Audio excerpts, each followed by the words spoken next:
India में आधे से ज्यादा लौंडों को ये नहीं पता होता कि उन्हें लाइफ में करना क्या है। तो उनके बाप उन्हें उठा के एक ऐसी जगह डाल देते जहां किसी को नहीं पता होता कि क्या चल रहा है। बीटेक। भाई बीटेक इंडिया में पढ़ाई थोड़ी है, ये तो एक डिफॉल्ट सेटिंग है।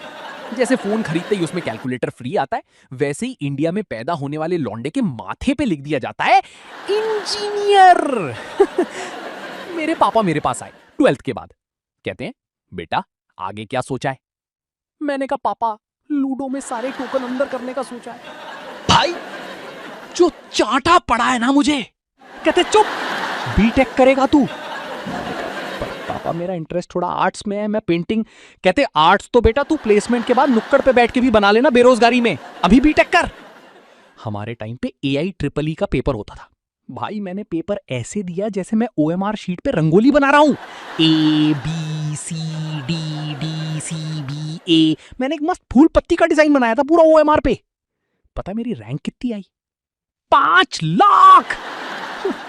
भाई 5 लाख रैंक पे तो भगवान भी जमीन पे आके कहता है बेटा तू इंजीनियरिंग छोड़, तू हिमालय चला जा, तेरे से ना हो पाएगा। पड़ोसी घर आके पूछ रही है शर्मा जी के लड़के की रैंक क्या आई?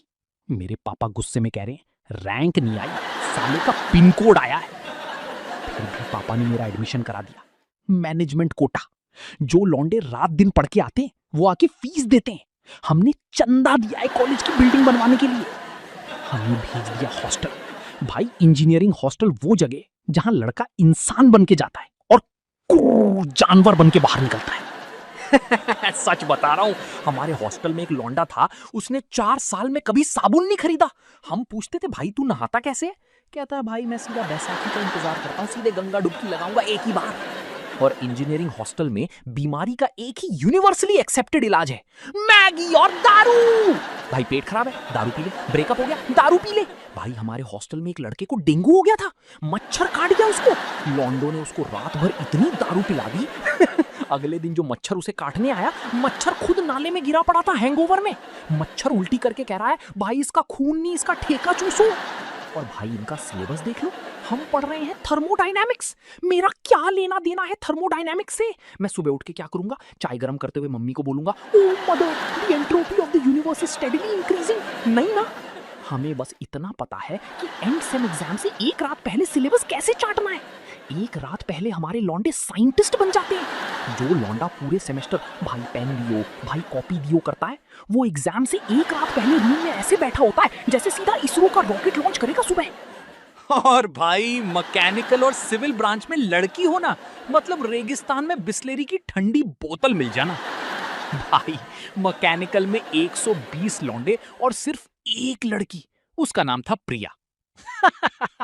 प्रिया ने एक बार क्लास में गलती से छींक दिया, 40 लौंडे तुरंत विक्स की गोली, हल्दी वाला दूध और एम्बुलेंस लेके खड़े थे। प्रिया खाओ, प्रिया खांसी नहीं आनी चाहिए, Priya you are the nation's pride.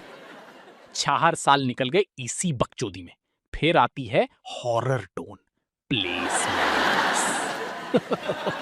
भाई प्लेसमेंट का दिन ऐसा होता है जैसे बकरों को कसाई के पास ले जा रहे हैं। हम सब सूट बूट पहन के खड़े हैं। और भाई सूट भी किसका? कोट मेरा, पैंट मेरे रूममेट की, टाई किसी तीसरे की। और इंटरव्यू में HR पता है क्या पूछती है? So Harsh, where do you see yourself in 5 years? भाई मेरा सच्चा मन किया उसको बोलूं जहां तुम्हारा ऑफिस है ना वहीं पास में चाय की टपरी लगाऊंगा और तुझसे ज्यादा कमाऊंगा। पर एक बात फैक्ट है भाई, वो 4 साल जो तुमने उस गंदे हॉस्टल में गुजारे हैं ना, वो उस पेपर की डिग्री से लाख गुना बढ़कर हैं। बीटेक सिर्फ एक डिग्री नहीं, बीटेक एक इमोशन है मेरे भाई।